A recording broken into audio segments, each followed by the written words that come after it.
नमस्कार मंडळी. आज कथांजली घेऊन येत आहेत नवीन कथा, म्हणींवरील आधारित कथा.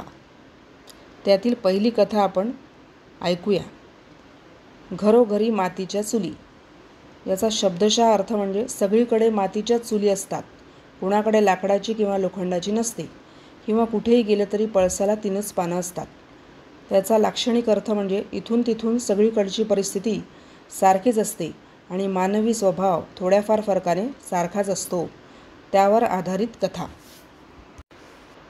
या उन्हाळ्याच्या सुट्टीत रमा आत्याच्या मुलाचं लग्न होतं. त्यामुळे सगळे पाहुणे गावी तिच्या घरी जमले होते. रमा आत्या मोठी आणि श्यामा आत्या धाकटी अशा मला 2 आत्या आहेत. रमेश काका माझे धाकटे काका आहेत. रमेश काकांना एकच मुलगी आहे, नीता तिचं नाव. ती साधारण माझ्याच वयाची आहे. रमा आत्याकडचे हे शेवटचेच कार्य, कारण राकेशचे लग्न झाले होते. त्याला तर 5 वर्षाची मुलगी आहे. राकेशची बायको रत्ना वहिनी स्वभावाने खूप छान आहे. सुदेश हा आत्याचा धाकटा मुलगा. त्याच्याच लग्नाच्या 4 दिवस आधीच आम्ही सगळ्याजणी बहिणी जमलो होतो. आत्याच्या चौसोपी वाड्याच्या गच्चीवर बसून गप्पा ठोकत होतो. आमचे आईवडील खाली बैठकीत बसले होते. श्यामा आत्याला 2 मुली, मोठी मुलगी शीतल आणि लहानी मिनल. त्या दोघी आणि मी, नीता व राकेश दादाची बायको रत्ना वहिनी अशा गप्पा करत होतो. बोलता बोलता गाडी केव्हा सासरच्या मंडळींवर गेली हे कळलंच नाही. का गं नीता, तुझ्या सासूबाईंचा स्वभाव फारच खाष्ट आहे असं ऐकलं, शीतल म्हणाली. हो ना बाई, काय करणार. मी केलेल्या प्रत्येक कामात त्या दोषच काढतात. उपमा पिवळा का केला, कढी पांढरी असते आपल्याकडे, माहेरचं माहेरीच विसरायचं आता. तुझ्या माहेरी असेल हळकुंडाची शेती.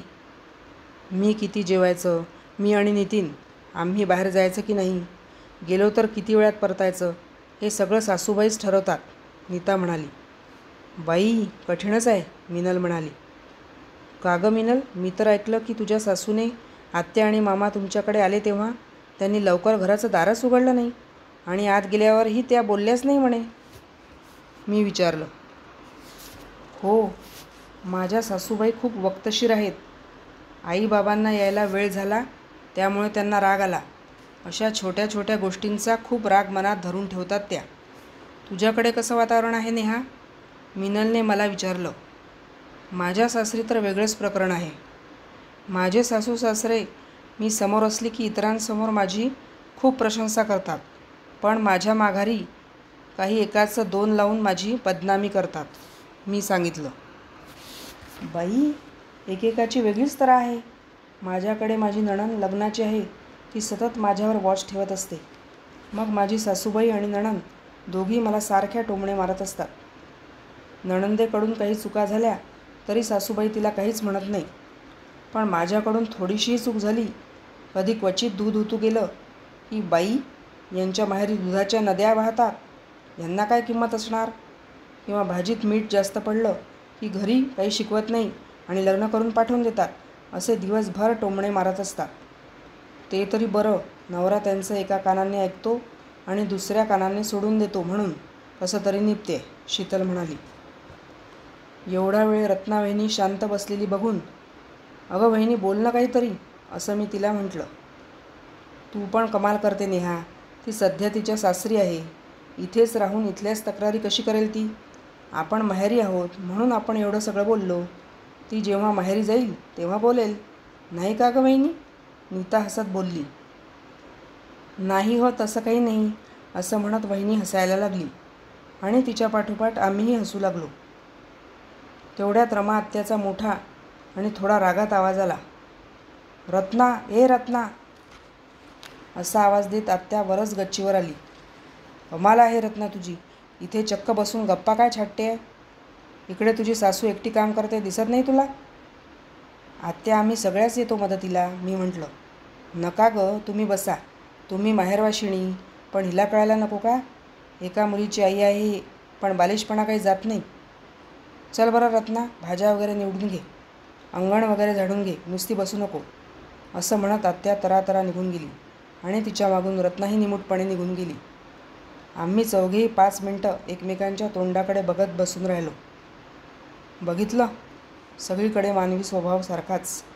सगळीकडची परिस्थिती सारखीच, शीतल म्हणाली. ते म्हणतात ना, घरोघरी मातीच्या चुली, मिनल म्हणाली. किंवा पळसाला पाने 3, नीता व मी सोबतच म्हणालो. तर ही होती कथा घरोघरी मातीच्या चुली. कथा आवडली असल्यास कथेला लाईक करायला आणि चॅनलला सबस्क्राईब करायला विसरू नका. धन्यवाद. आता ऐकू दुसरी कथा, इकडे आड तिकडे विहीर. शब्दशः अर्थ, ह्या बाजूला आड आहे आणि त्या बाजूला बघितलं तर विहीर आहे. त्यामुळे कुठे जावं कळत नाही. दोन्ही बाजूला जायला रस्ता नाही. लाक्षणिक अर्थ, चहूबाजूनी अडचणी आल्याने कोणता निर्णय घ्यावा हे न कळणे, कुठला उपाय करावा हे न कळण्याची परिस्थिती निर्माण होणे, दुविधा मनस्थिती होणे, कोणता निर्णय घ्यावा हे न कळणे.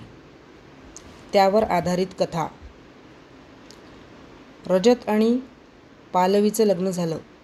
दोघे एकाच कंपनीत काम करत असल्याने त्यांचं लव्ह मॅरेज झालं असंही म्हणता येईल. दोघांच्या घरून काही विरोध नव्हता. पण रजतच्या आईला नोकरी न करणारी सून हवी होती. परंतु रजत पुढे त्यांचं काही चाललं नाही. रजत, मला वाटलं होतं तू लग्न करशील तर माझ्या सोबतीला माझी सून येईल, कधी घरकामात मला मदत करेल. पण आता ही नोकरी करणारी असल्याने सतत बाहेरच राहील. सुशीलाबाई म्हणाल्या. अगं आई, घरकामाचे टेन्शन नको घेऊ. आपण आणखी एखादी मोलकरीण लावून टाकू आणि रोज जरी पालवी बाहेर असेल तरी शनिवार रविवारी ती तुला घरकामात मदत करेलच. तसंही संध्याकाळी आम्ही घरी आल्यावर तुझ्यासोबतच राहू, रजत म्हणाला. इकडे पालवीला सुद्धा सासूसोबत राहण्यात इंटरेस्ट नव्हता. परंतु रजतने तिला आपण आईबरोबरच राहणार आहोत, वेगळ्या फ्लॅटमध्ये राहण्याची गरज नाही. आहे तो फ्लॅट चांगला प्रशस्त असल्याने एकत्र राहण्यात आपल्याला अडचण येणार नाही असं आधीच स्पष्ट सांगितलं होतं. लग्नानंतरचे 1-2 आठवडे सहज निघून गेले.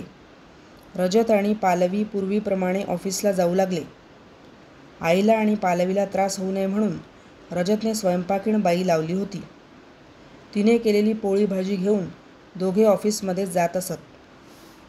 काही दिवसांनी रजतचं पालवीची एवढी काळजी घेणं सुशीलाबाईंना खटकू लागलं. पालवी फक्त आपापलंच काम करते, सासू सासऱ्यांशी अलिप्तपणे वागते असं त्यांना वाटू लागलं. तर इकडे पालवीला रजत ममाज बॉय आहे आणि तो आईचंच ऐकतो. तसेच आपली सासूबाई सतत सगळ्या बाबींमध्ये दखलंदाजी करते असं तिला वाटू लागलं. दोघीजणी एकमेकींच्या तक्रारी रजतच्या कानावर घालू लागल्या. पालवी रजतला ऑफिसमध्ये जाताना येताना घरी बेडरूममध्ये सतत आईच्या तक्रारी ऐकवू लागली. रजत, मी तर सतत त्यांचं मन रक्षण करण्याचा प्रयत्न करते, पण तुझी आई नेहमी नाराजच असते. मी केलेला कुठलंही काम, कुठलाही पदार्थ त्यांना आवडत नाही. त्यांच्या मैत्रिणींजवळ आम्हाला वाईट सून मिळाली असं त्या सांगत असतात. तिकडे पालवी जवळपास नसताना सुशीलाबाई रजतला ऐकवू लागल्या. रजत, पालवीला मी आवडत नाही बहुतेक. ती नीट बोलतच नाही माझ्याशी. ती तिच्यातच मग्न असते. कधी मनमोकळेपणे बोलत नाही. सतत माहेरच्यांशीच बोलत राहते. बरेचदा तिच्या मैत्रिणींशी बोलताना तिने माझा उल्लेख डस्टबिन असा केलेला ऐकला आहे. सासू असते म्हातारी, पण त्यांना डस्टबिन म्हणते का कोणी? रजतने सगळं ऐकून घेतलं आणि तो आईला म्हणाला. आई, मी तिला समजावतो, पण तू सुद्धा थोडं तिला सांभाळून घे. तिचं काही चुकत असेल तर शांतपणे तिला तिची चूक जाणवून दे. पदार्थ ती तुझ्या एवढी चविष्ट नसेल जरी बनवत तरी थोडं ॲडजस्ट करून घे.